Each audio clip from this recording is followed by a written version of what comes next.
nakubwiye yuko mu kwa gatanu cyangwa se kwezi kwa gatanu aribwo hazaba byinshi mu byo dutegereje mu myidagaduro cyane cyane muri uyu mwaka. So guys, nizere ko mwiteguye rero cyane, reka tuvuge kuri aya makuru. So amakuru ahari n'ay'ibihangano bibiri by'abahanzi bakomeye cyane bigiye gukubitana muri kuno kwezi kwa gatanu.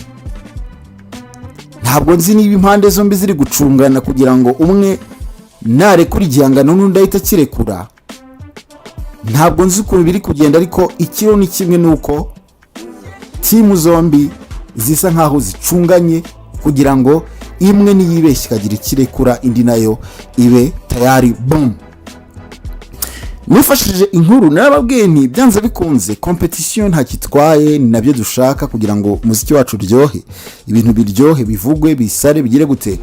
Ariko nagiye mvuga ikintu kimwe ibi bintu biramuka bigenze uko byateguwe cyangwa se abahanzi bombi tugiye kugarukaho ni baramuka basohoye zino ndirimbo, bro, biraza guhindura ibintu byinshi mu byo twatekerezaga. So nifashije inkuru nyarwanda, ndagira mbanze ngusomere iyi nkuru gatoya mbere yuko nza kugira comment yindi nza gushyira kuri ibi bintu biri kuvugwa kuri aba basani bacu cyangwa se abastar bacu. Ubwo basani vuga nta wundi ni Bruce Melody ndetse na The Ben, niyo zo team navuga ngo zihora ziri guhangana, ziri mu mitsi hauze gica. So inkuru yanditswe n'igitangazamakuru kinyarwanda aka kanya shize amasaha agera kuri 2, banditse ngo nyuma y'amezi 5 akoze indirimbo ni Forever, umuhanzi Mugisha Benjamin wamamaye nka The Ben yatangaje ko mu gihe cyavubaha cyane ari buze gushyira hanze indirimbo ye nshya. Ngo ni ku rundi ruhande kandi mbere yuko ashyira hanze album ye, Bruce Melody ari mu myiteguro nawe yo gushyira hanze indirimbo ye nshya yise Soweto. Ngira ngo nyarwanda hano banditse ngo ni Soweto, ariko amakuru dufite nuko ari Soweto, ashobora kuba bibeshye wenda mu myandikire. So ibi bishatse gusobanura iki? The Ben ati mfite indirimbo nshya igiye kujya hanze. Bruce Melody nawe ati mfite indirimbo nshya igiye kujya hanze. Izi zose biteganijwe ko zizajya hanze muri uku kwezi kwa gatanu. Okay, reka tubihuze gutya, reka tubivuge gutya, tubisesengure gutya. Bruce Melody after album ngira ngo mwaribonye ko abagiye ku mbuga nkoranyambaga ze yagiye agaragaza ndetse na kimwe mu ni nk'imbanziriza mushinga ya album ye, agaragaza nyine abantu bo muri 155 AM abakoze kuri album ye, harimo Goloskana, harimo Element, harimo Kenny Soul, n'abandi benshi ba producer bamwe bagaragara muri studio ya Bruce Melody. Hanyuma yaranditse ngo the time is now, let the world know that we are the heart of African music and icon of Rwandan music. Ana magambo ya Bruce Melody yatangaje ejo ubwo yaramaze gukora iyo intro igaragaza nyine abantu muri 155 AM ndetse n'ibyo bari gutegura gukora, ndetse committee zabaye nyinshi cyane, abantu bavuga bati noneho hagiye gushya byari ibintu bidasanzwe. So iyo ni Team Bruce ati turiteguye cyangwa turi tayari. Team The Ben nayo iti muri uku kwezi kwa gatanu vubaha cyane turashyira hanze umuzigo. Mwumvise amakuru yakomeje kuvugwa yuko hari indirimbo bivugwa ko ingushobora kuba yarakozwe mwibanga rikomeye, ikanavuga ko ngo The Ben ashobora kuba yaragiye muri Tanzania, n'amakuru yagiye avugirwa mu gikari ngo agiye kwa indirimbo na Diamond Platnumz. Nubwo nta gitangazamakuru kiragaruka kuri aya makuru officially, ariko byaravuzwe mu gikari.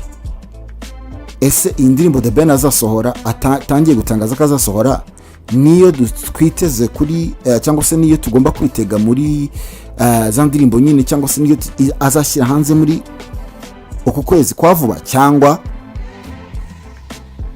ntibyari bya The Ben byo kutubwira ngo soon ngo new song soon bikarangira gutyo. Icyo ni kimwe. Ikindi twumvise indirimbo ya The Ben na Israel Mbonyi, ese aba ariyo ndirimbo agiye gusohora? Ibyo nabyo ntiturabimenya. Kubijyanye na Bruce Melody dusa nkaho tubizi, sijya ko tutaramenya ngo indirimbo zigira kuri 16 tuzaza kuri album ye yise Sample, usibye Soweto twumva ngo izasohoka mbere. binavuga ko ari indirimbo nziza abantu bayumvise niko nagiye numva bavuga ese byaba bishatse gusobanura ko Bruce Melody nawe agiye guhita atangira kudukubita amahit mbere yuko arekura album.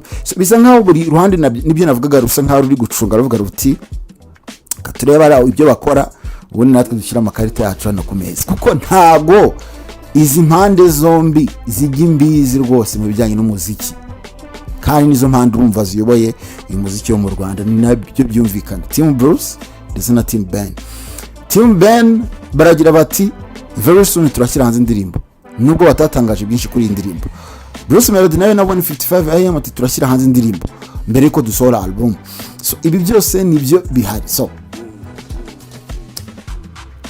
bro, kuno kwezi ushobora kuzatanga ibintu byinshi cyangwa se kuzahindura ibintu byinshi by'ukuntu twafataga imyidagaduro hano mu Rwanda.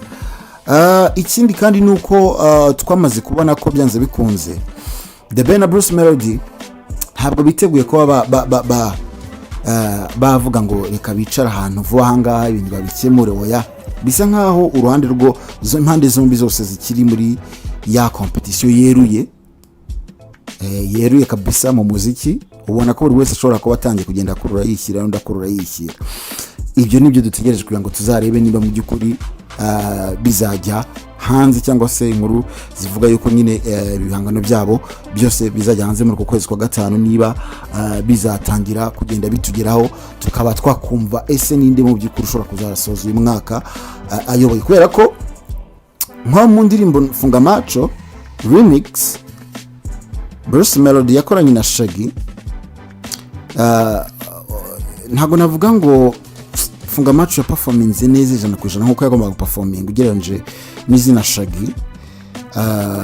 Funga Macho remix cyangwa se When She's Around ntabwo navuga ngo yabaye nyine hit ikomeye, kuko ubu ngubu mu mezi 6 imaze kurebwa na miliyoni 5 n'ibice 7 mu mezi 6. Urumva ntabwo ku muntu nka Shaggy na Bruce Melody si bibi cyane, ariko nawe ntabwo performance yayo mbona ikanganye cyane. Na mu gihe ni Forever the Band nayo ifite miliyoni 5 mu mezi 4 imaze isohotse, nayo urumva ko ntabwo ari bibi. Ntabwo ari bibi rwose kuba yarabashe kuzuza miliyoni 5 mu mezi 4 gusa, ntabwo ari bibi cyane. Ubwo rero the game is on, it's on again, nkuko bajya bavuga ati hongeye hahi hagiye kongera gushya kabisa. Ubwo rero witege muri aya mezi agera kuri na minimisi mike cyane ko tugiye kubona cyane cyane indi competition yeruye cyane kabisa, kuko aba bombi bivuga ko nyine indirimbo zabo zigiye gusohoka muri kuno kwezi kwa gatanu. nkuko n'ubundi nagiye mbigaruka mvuga ni byanze bikunze izi ndirimbo cyangwa se ibikorwa by'abahanzi biraza kuza kuba bishyirwa hanze muri iyi sama, kandi ntekereza ko abantu benshi bategereje kuzareba mu by'ukuri ese niba ari ya ndirimbo twabonye yavuzwe wenda kuri The Ben yakoranye na Diamond koko niba ari izasohoka.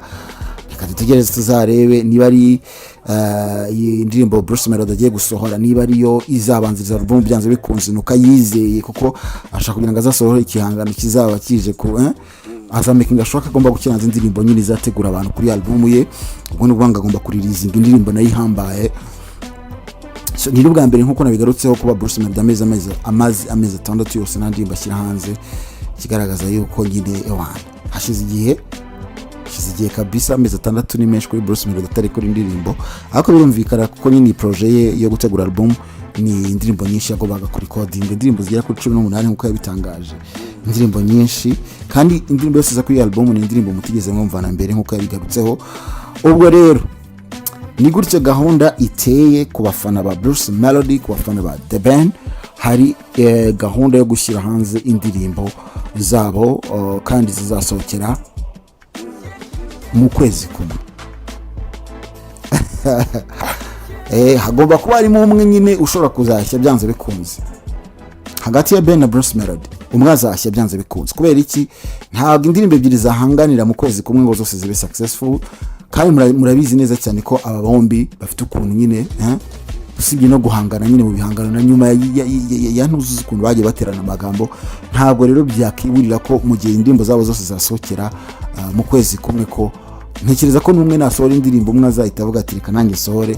Utekereza ko icyo kintu gishobora kuzaba ari kimwe mu bintu bizatuma imyidagaduro yongera guhindura isura, cyane cyane mu bice bitandukanye by'igihugu, dore ko inkuru zivuga ko aba bombi iyo bari kuvuganaho cyangwa se bagira ibintu bavugaho, umwe kuri undi avuga undiho ibintu n'undi avuga ibindi, ni bimwe mu bintu bigenda bikurikirwa n'abafana cyane hano mu Rwanda. So witeguye gute zino ndirimbo rero zigera kuri ebyiri, yaba indirimbo izasohoka ku ruhande rwa Bruce Melody iyo twamaze kumenya izina ryayo ni Soweto, ndetse indirimbo izasohoka ku ruhande rwa The Ben bivuga ko nyine nawe azashyira hanze igihangano gishya vuba cyane nk'uko tubikesha igitangazamakuru cy'inyarwanda. Ubwo reka dutegereze tuzarebe niba atari bya bindi nyine bya The Ben. We hari ukuntu ajya avuga ibintu tugategereza ugasanga amaso yize mu kirere, ariko ubwo niba ashyize hanze indirimbo koko muri uku kwezi ko